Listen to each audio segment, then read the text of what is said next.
কৰি তাৰমানে এনেকে মানে কথাবোৰ কব সাহস নাই, খালি কাৰ্য লগাবলৈ জানে, মিছা কথা কবলৈ জানে।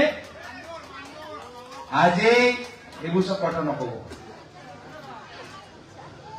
আজি অসমৰ সপোনী মামা হৈছে হিমন্ত বিশ্ব শৰ্মা ডাঙৰীয়া, আৰু আমাক সাৱধান হব লাগিব। তেওঁ আপ্ৰাণ চেষ্টা চলাব নিজৰ আসন বচাবলৈ, কেনেদৰে আমাৰ মাজত জুই লগাব পাৰে, আমাৰ মাজত সংঘাত লগাব পাৰে।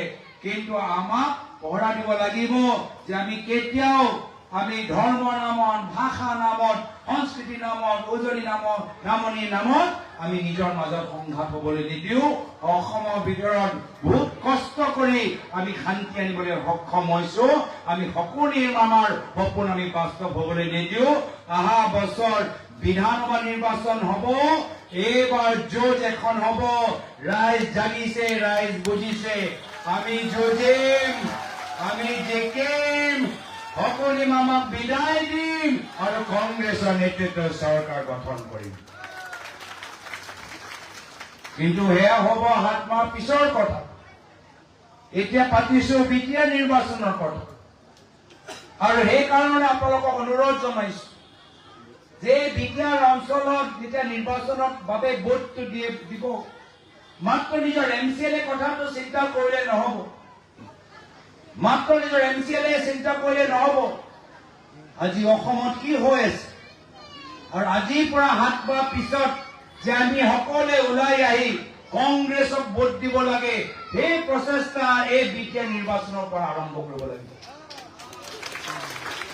বিধানসভা নিৰ্বাচনত কংগ্ৰেছক ভোট দিবনে? বিধানসভা নিৰ্বাচনত কংগ্ৰেছক জিকাবনে? বিধানসভা নিৰ্বাচনত কংগ্ৰেছ জিকিবনে? তেতিয়াহ'লে এই প্ৰচেষ্টা এই বিটিয়া নিৰ্বাচনৰ পৰা আৰম্ভ কৰিব লাগিব। নিজৰ ভোটটো ব্যৰ্থ হবলৈ নিদিব। আজি কংগ্ৰেছ দলে এটা গতিত ৰৈছে, আৰু যদি আপোনালোকে অহা বিটিয়া নিৰ্বাচনক আমাক ভোট দিয়ে, আমাৰ গতি আৰু বৃদ্ধি হ'ব। আৰু সেইকাৰণে আমি অনুৰোধ জনাবলৈ আহিছো যে BPF আৰু UPPL আজিৰ তাৰিখত হিমন্ত বিশ্ব শৰ্মা ডাঙৰীয়া আগত চাৰেণ্ডাৰ হৈ গ'ল। আৰু সেইকাৰণে যদি আমি মুখ্যমন্ত্ৰী হিমন্ত বিশ্ব শৰ্মা ডাঙৰীয়া প্ৰত্যাহ্বান উত্তৰ দিবলৈ বিচাৰো, তেতিয়া কংগ্ৰেছৰ প্ৰাৰ্থীসকলক আমাৰ জয়যুক্ত কৰিব লাগিব।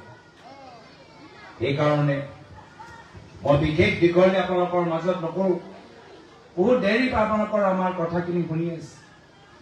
আমাৰ কথা